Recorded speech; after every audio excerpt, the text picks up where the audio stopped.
Hello and welcome. My name is Thomas, and today I'm bringing you an unboxing of the Razer Viper V2 Pro. I've been waiting for this guy for a long time, so without further ado, let's dive in. So here we are. We've got the product. On the side, you got nothing. On the back, you have up to 70-hour battery life, 59 ultra lightweight design, Razer optical Gen 3 switches, on-mouse DPI, Razer Hyperspeed wireless, the Focus Pro 30K optical sensor, which is the 3950. And of course, some mice grips that are included. I've got the white version. It also comes in black. So let's open this guy up. It's gorgeous.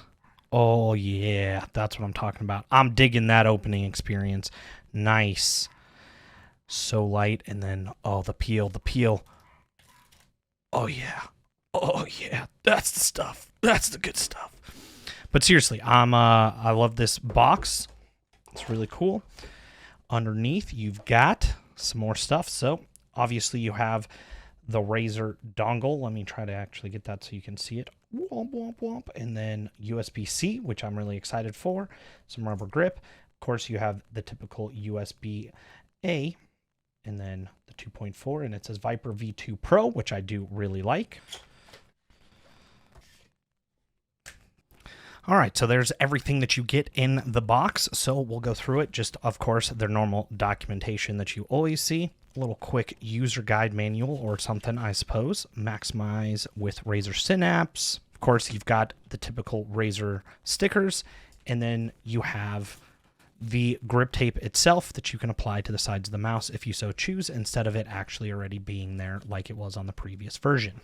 There is an LED right there that you can see, and when it is below 5%, the lighting sequence will repeat until the battery is drained to the mouse. And then also the status indicator will start to blink red twice in repeated intervals when it is low. When it is charging, it will go from red when it's very low to orange to yellow to green to let you know how much battery it has when you're charging it. To power on the device, which I think is going to be super weird, you hold on the power/DPI button and then the light will blink. I'll show that in here in a second. It comes with 400 DPI, which is red, 800, which is green, 1600, which is blue, 3200, which is cyan, and 6400, that is yellow by default. And then of course you can adjust it more inside Razer Synapse. Looking a bit closer at the USB-C cord, this is USB-IF certified, meaning that you can use it for other devices without concern that it's going to break anything. They also made this the same way, so this is also USB-IF certified, and there's actually a little capacitor inside this thing to just help everything work the way that it's supposed to be, so you don't have to worry about anything burning down or frying your devices.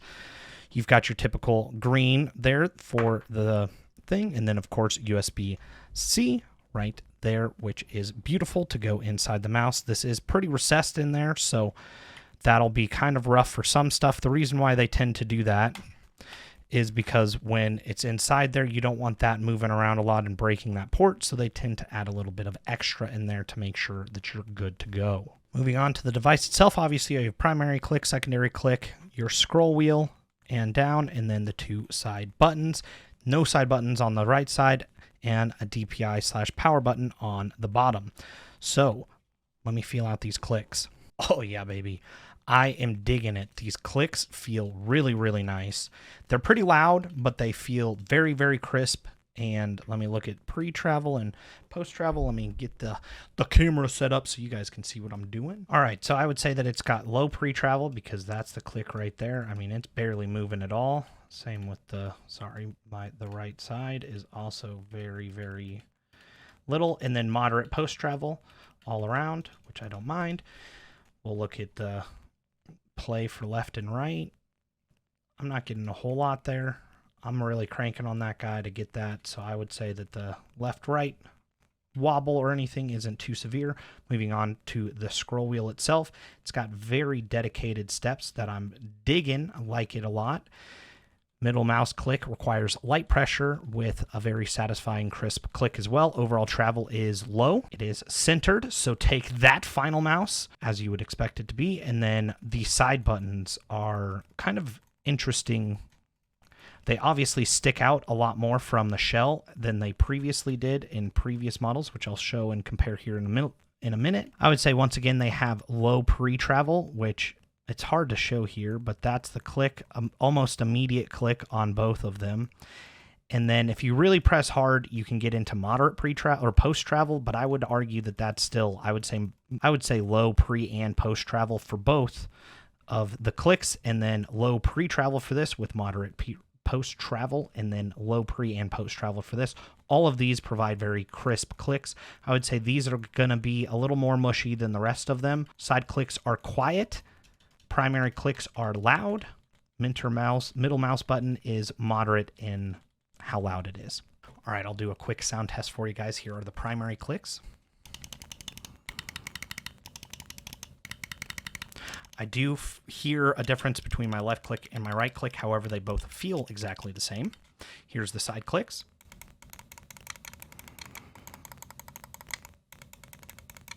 Again, those sound about the same. Here's scroll wheel.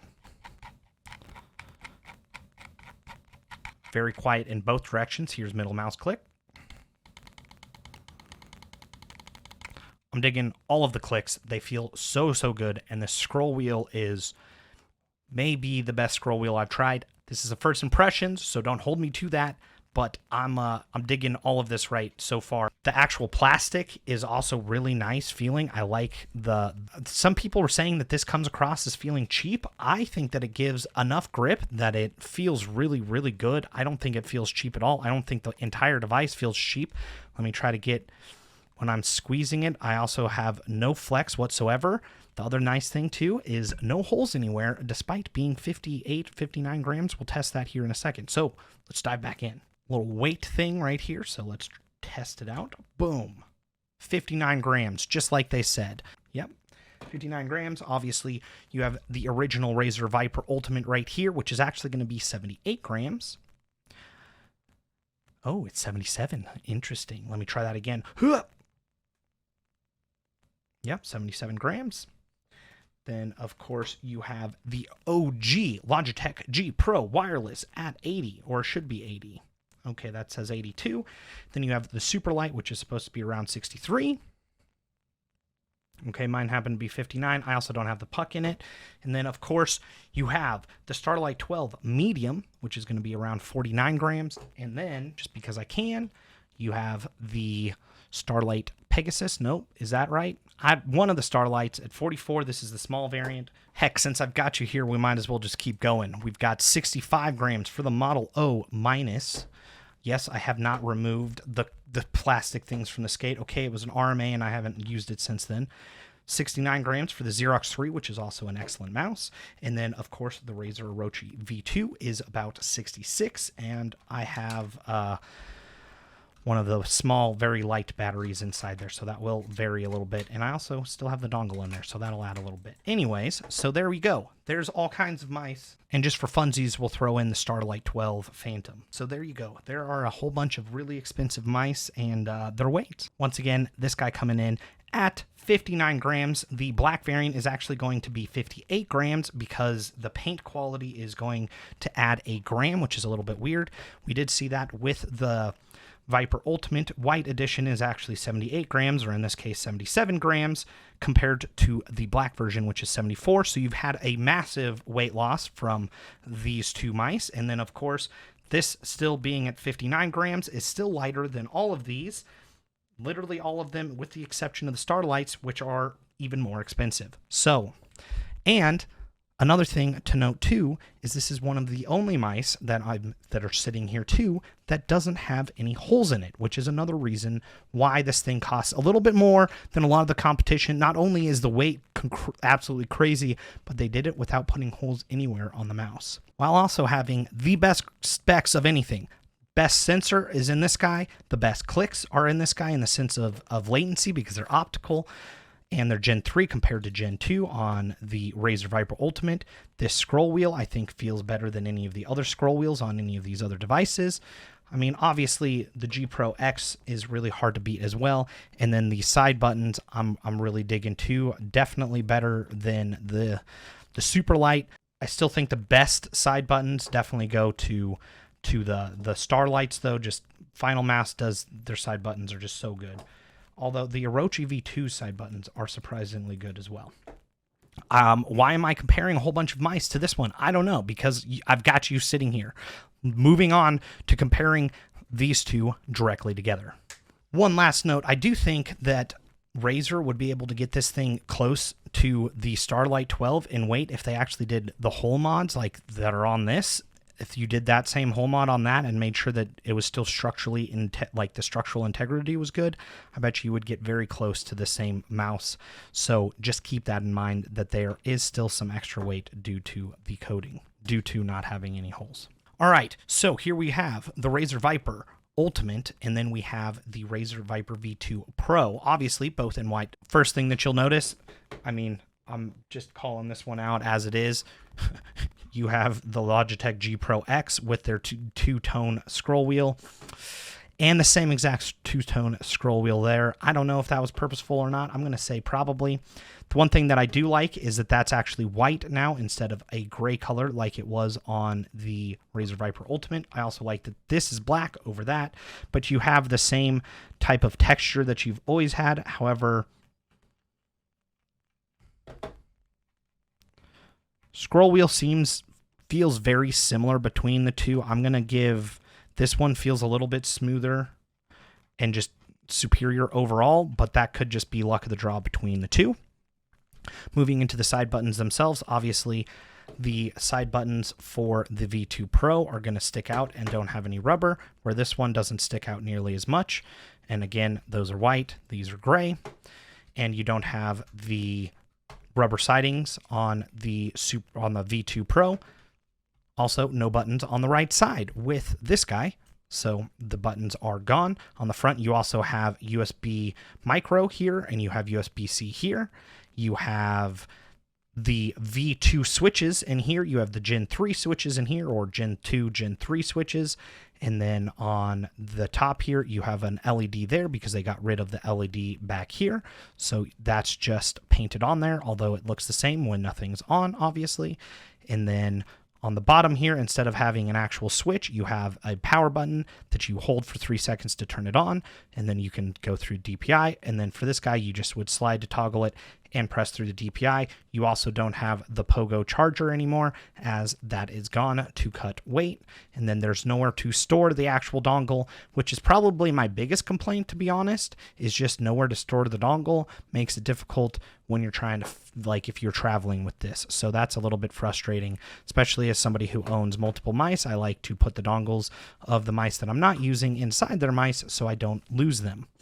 One other thing to note is I'm going to use the black charging dock as an example over the white one because the white one's plugged into my main computer.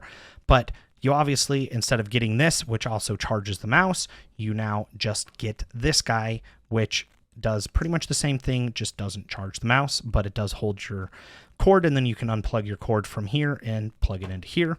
Another thing to note, even though this is the Pro X dongle and this is the Razer Viper V2 dongle, they've actually upgraded this dongle to be better than the previous Razer Viper Ultimate dongle, at least if you haven't bought one recently, that has that's just going to be a little more stable as well. So you're getting a little bit of an upgrade for the wireless as well.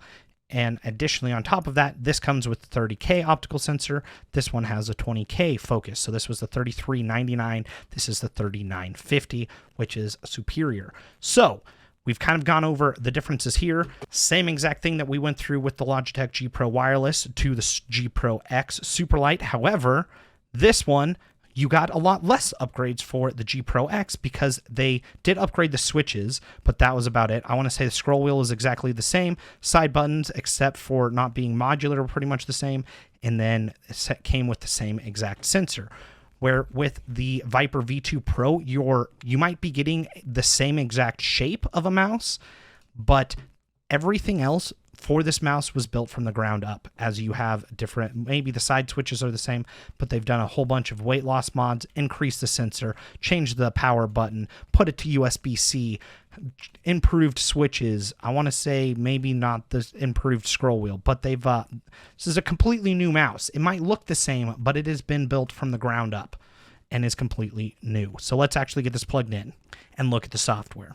Gross, you dirtied up my paper. All right, so let's talk about the cord that this comes with. as per usual, it is USB-C. As I said, it's also compliant. I'm digging this thing. One, this white color looks really, really good. And two, just it's relatively flexible. The reason why it's not super flexible like some other cables is that, once again, to get that USB IF certification, they had to make sure that the copper wire and stuff that was in here is thick enough to be able to meet regulation standards. So that's going to make it a little more stiff, but also a lot safer of a cable. I would still say this is a very nice cable, and most people won't be using it because, well, it'll only be used when you're charging this guy. For those of you who don't know how to set this up, obviously this is the wireless dongle. This goes into the dongle extender. On the back here, you have the USB-C, so USB-C to USB-C, that's going to plug in. And then this guy right here is going to plug into a USB slot in your computer. So let me do that really fast. So once that is plugged in, you're going to turn over, hold the power button for 3 seconds. So I'm going to hold that while I'm looking at this light so I know that it's turning on. So 1, 2, 3. There we go. Light means that we're good to go. And now I have control of this mouse because it is all ready to go. That feels so light in the hand. It is also really well, like, it's perfectly balanced in the center. Oh yeah, dude. Oh yeah, dude. And so much more comfortable for your hand compared to the other Razer, in my opinion, just because I wasn't not a fan of these grips, but it's one of those that I think I have better control when those grips aren't there, which is one reason why I think the Razer Viper Mini was such a banger, because the coating is very similar for that, and just, oh yeah, I'm digging it. So let's look at Razer Synapse. Of course, it'll go through the installing your devices may not function while this is happening. So it always takes longer than I would like it to. Oh my goodness, are we actually done? Show up. Do it. Why are you showing me things that I might be interested in? What? Okay, we are finally there, I think. This is really stupid, Razer. Don't show me ads on your program, okay? You already have so much bloatware here. I don't need more.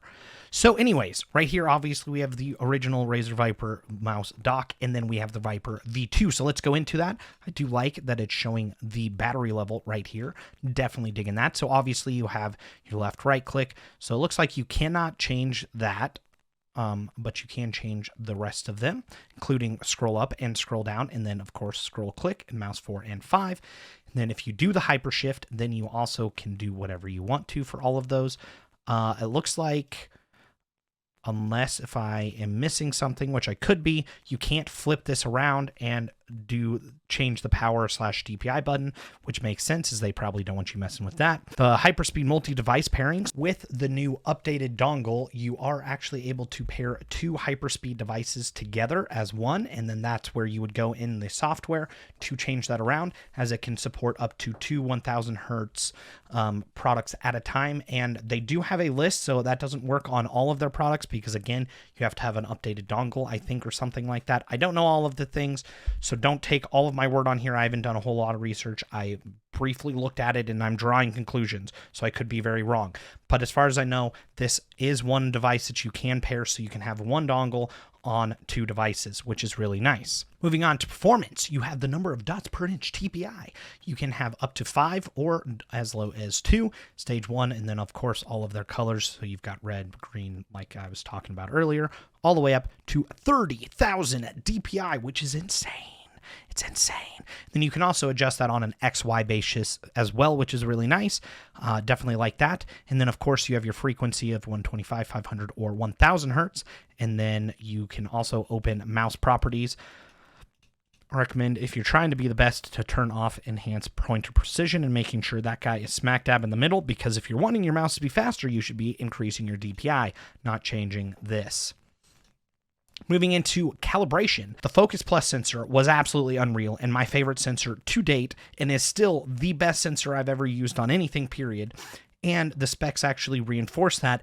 Now that they have the new 30K, I'm going to Focus Pro, I think is what it's called, it's even more insane. It's got all the same cool features of motion sync and the adjustable liftoff distance and landing distance and asymmetric cutoff and all this really cool tech, that on top of having just crazy tracking of 99.8% resolution accuracy, You also have other things that sync it. So it's one of those that like when you move your mouse, it's synced perfectly with your computer to make sure that it's drawing the most up-to-date information. Asymmetric cutoff, if I believe off the top of my head, is one of those that that you can adjust lift-off distance, but not just lift-off distance like most mouse, but you can also adjust landing distance as well. And then it also, I don't remember if there was something else too, but it's got a lot more features than just high DPI. I think it says 750 inches per second of tracking with 70 G acceleration, which is like crazy. Literally, it's insane. Most other mice are at like 40 to 50 G and like 450 to 650 IPS. I don't even think most of them get to 650. It's insane. This sensor is the bee's knees. The Focus Plus was already the bee's knees, and this just made the bee's knees on fire. I don't know if that's a saying, but let's make it happen, right? Also, with the updated sensor, you have a lot more like ability to control your mouse, where on the previous one you didn't. I'll show you that in a second. But anyways, your Razer gaming mouse immensely accurate straight out of the box to experience another level of precision. So tracking distance, use asymmetric cutoff to dynamically adjust its liftoff and landing distance across every. So if you want it to be low, it'll immediately go to low, medium, or high. Or if you want to make it precise for just you could have it be really low, or you could have it be really high. And then landing distance you can also change. So it looks like if that's low and that's high, then landing distance, obviously you have both extremes, where if you're a little bit in the middle, you should maybe be able to adjust this. Yeah, there you go. So that's kind of cool. I like mine low, so I'm going to go to that to low. I am going to enable that.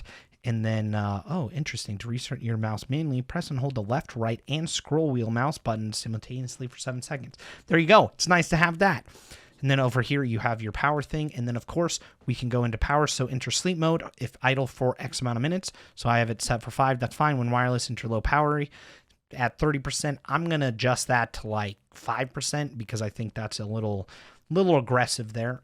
One other thing to note is I was reading something, and once again, I could be wrong because I don't know if that's for this mouse or not, but there was a poll on Reddit that said, what do you want? And the specs tend to correlate with this of USB-C, 70-hour battery life, and by just moving the mouse or by click or moving the mouse.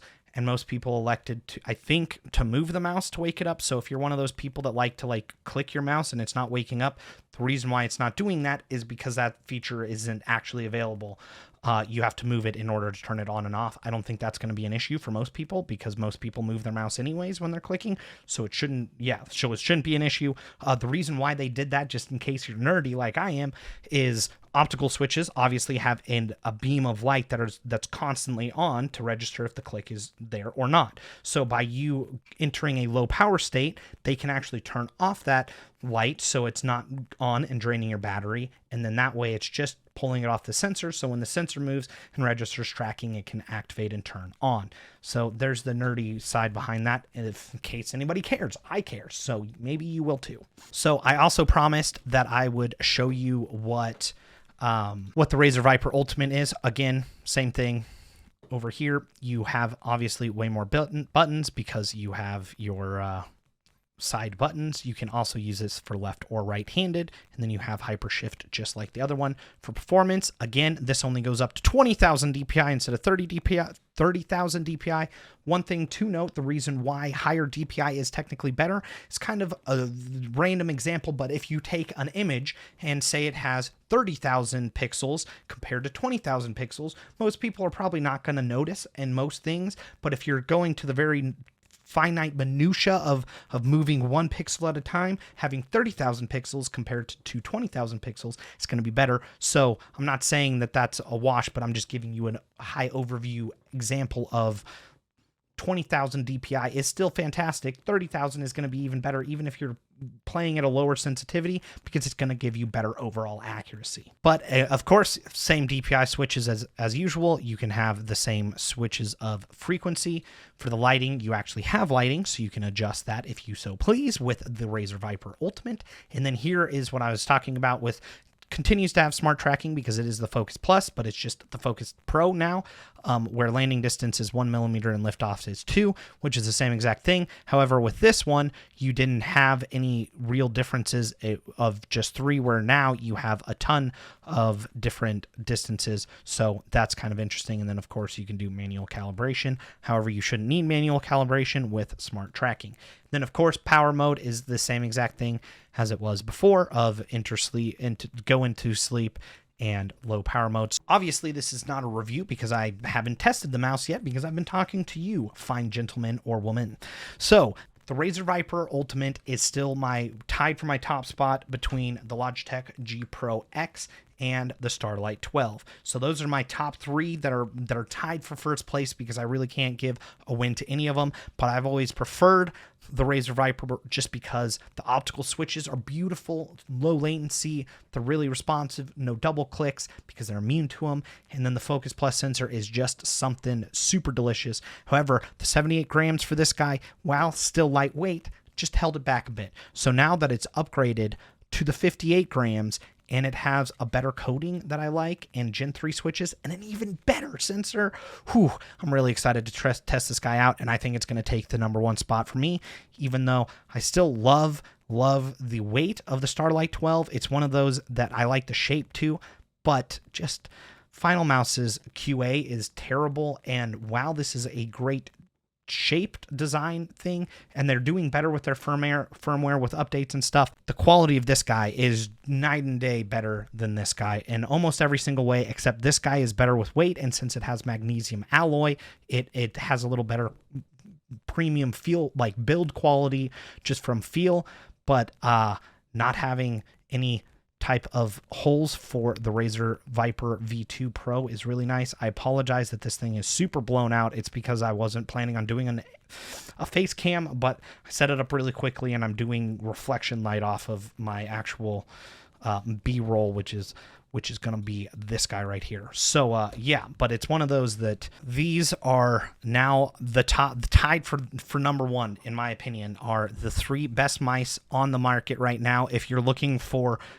top of the line precision and you're willing to pay for it, this guy's $150. Main reason why this is $150 for a lot of different reasons actually, but one of the things is just inflation, man, is killing everybody. It's one of those that the parts are more expensive, shipping's more expensive, distribution, all these things, and this thing has been built from the ground up. I'm sure it would have been $130 if the times were not what we're in right now, and we might actually see a price decrease later on when if things normalize or not.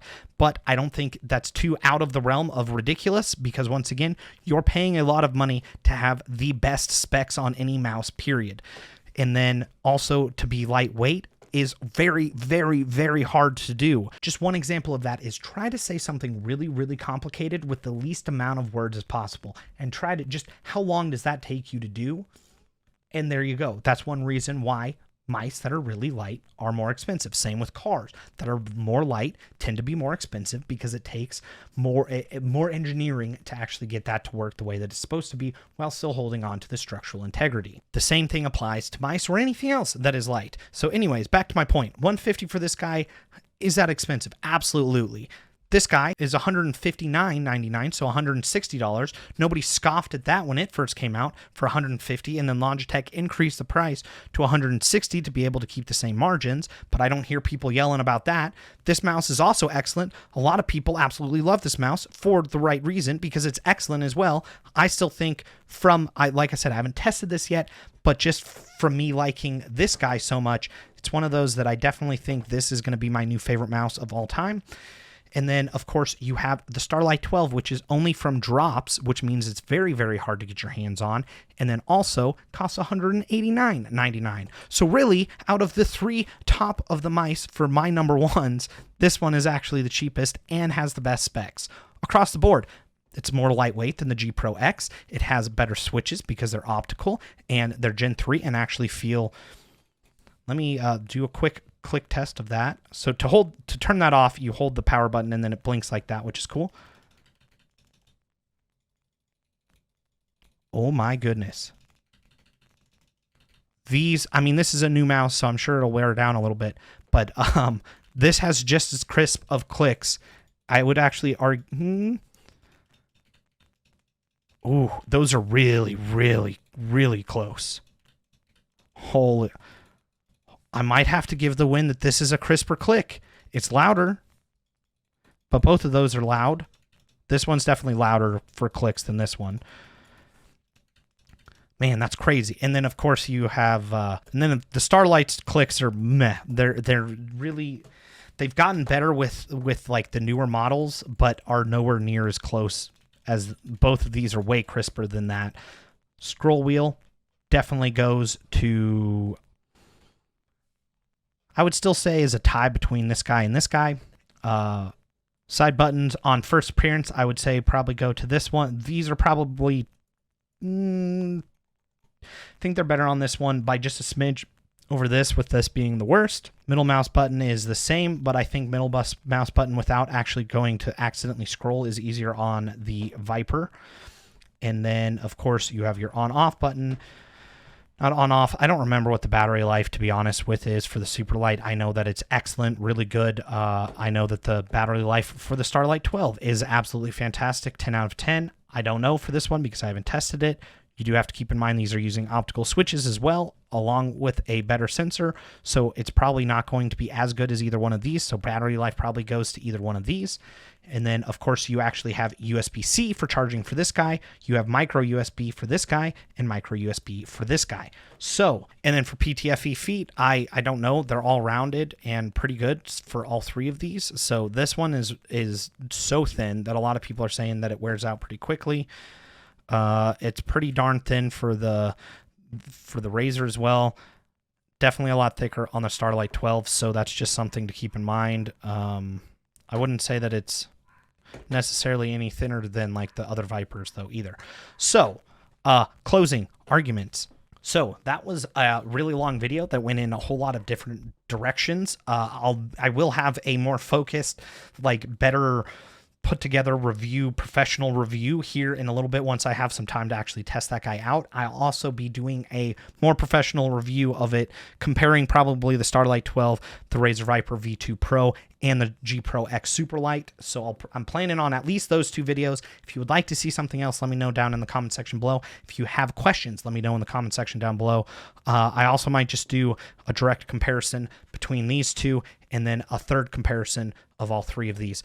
Not 100% sure. Let me know what you would like to see down in the comment section below. Anyways, if you would like to help me eat, make sure to hit up my affiliate links if you're interested in any of these mice. Like, dislike, share, subscribe if you so please. Otherwise, I will see you and your beautiful face on the next one. God bless and peace out.